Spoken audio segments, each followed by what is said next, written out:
Sophronius comes out of the gates, and as he's approaching, he sees the Arab army is being led by a man leading a camel with a man on the camel. So Sophronius, he's got a giant red hat, because he's also a cardinal, right? He's got gold tassels, actual gold, hanging from his hat. He's covered in gold jewelry. He's wearing red robes. He's covered in perfume. He's on a lectica. The lectica was the couch that the Romans would ride, and then they'd have like 4 or 8 men, depending how big it is, carrying it. And then he has 2 men, one on each side, fanning him. And he's coming out on this lectica being fanned. And he comes up to the guy on the camel, and he says, where's the Caliph? And the guy on the camel does like this. He nods with his head at the guy leading the camel. So Sophronius turns to the guy leading the camel and goes, where's the Caliph? And the guy leading the camel says, I'm the Caliph. And Sophronius goes, dude, you're dressed in rags. And he goes, no, I'm the Caliph. And Sophronius goes, you've just conquered Iraq and Syria and all of Palestine minus Jerusalem. How is it you're so poor? And the Caliph goes, well, why would I collect wealth? We're not doing this war because I'm trying to plunder anything. And then Sophronius goes, why aren't you riding the camel? And Omar goes, that's my servant on the camel, and we take turns so that neither one of us gets exhausted. At this point, Sophronius is like, oh, what? Who just conquered us? And so Sophronius gets off the lectica because he's shamed off of the thing. And he says, okay, I want to talk to you about our surrendering the city to you. And the Caliph says, I have an idea. Let's walk to the city, and I'll tell you what I was thinking the terms would be. And Sophronius goes, yes, of course. And as they're walking, Umar ibn al-Khattab says, why don't we do this? All Roman politicians leave Jerusalem. You just go, if you're a politician. And you can take anything you can carry. So you can take gold. And Sophronius goes, okay. That's reasonable. And then what else? And the Caliph goes, oh no, I was thinking that's it. We don't do anything else. And Sophronius goes, wait a minute, I am really confused. So when us Romans capture a city, we enslave a segment, we plunder the city, probably a little bit too much raping too. We might even burn some of it, just for grins and giggles. And then we declare it to be ours. What about that? And Umar ibn al-Khattab goes, no, we're not going to do any of that. No plundering, no raping, no enslaving. We don't do that stuff. And then Sophronius goes, oh, but you're going to seize property in the city. And the Caliph goes, no, we're not going to take anybody's property. We're going to leave the city exactly like it is. The only thing I want to do is eject the Roman politicians with whatever they can carry. And Sophronius goes, there's nothing to negotiate. Yeah, we surrender the city this instant.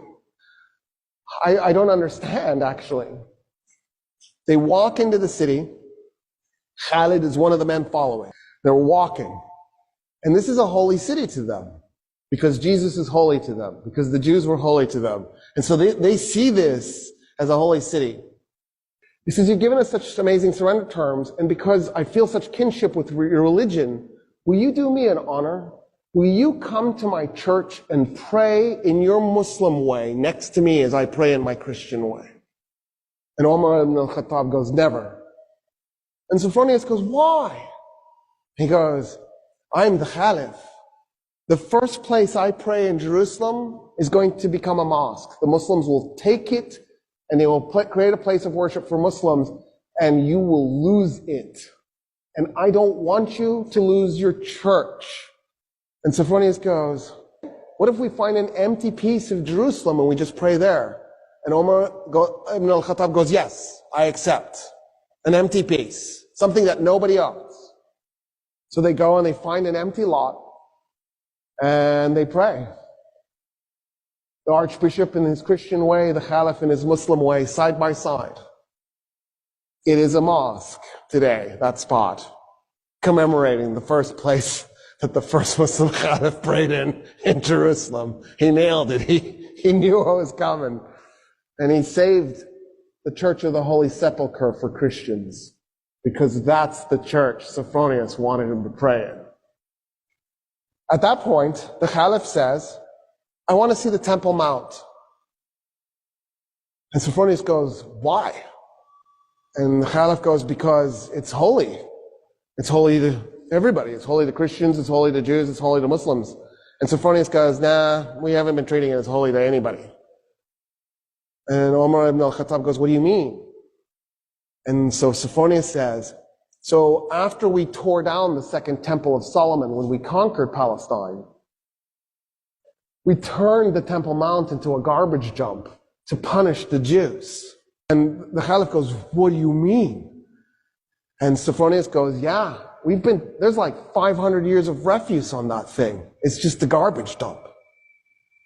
And he goes, show me. They walk up to the Temple Mount, and the Caliph can't believe what he's looking at. He falls on his knees, and he begins clearing the garbage by his hands. His army sees their leader on his knees clearing garbage, and they run up, and they start clearing the garbage themselves. And they clear the garbage off the Temple Mount. The Caliph goes, okay, I want to meet some of the Jews living in Jerusalem. And Sophronius goes, there are no Jews in Jerusalem. And the Caliph goes, what do you mean there's no Jews in Jerusalem? The city is holy to the Jews. How could there be no Jews? And he says, well, us Christians, we pretty much murder them every chance we get. We really hate Jews. And Omar ibn al-Khattab goes, no, this is wrong. You can't do this. And so he turns to a convert to Islam, a Jewish convert to Islam, and he says, I need you to find me 80 Jewish families that were willing to volunteer to move to Jerusalem so we can reestablish a Jewish presence in this city. And that's how the Muslims conquered Jerusalem. And that's the stuff that's left out of your history books.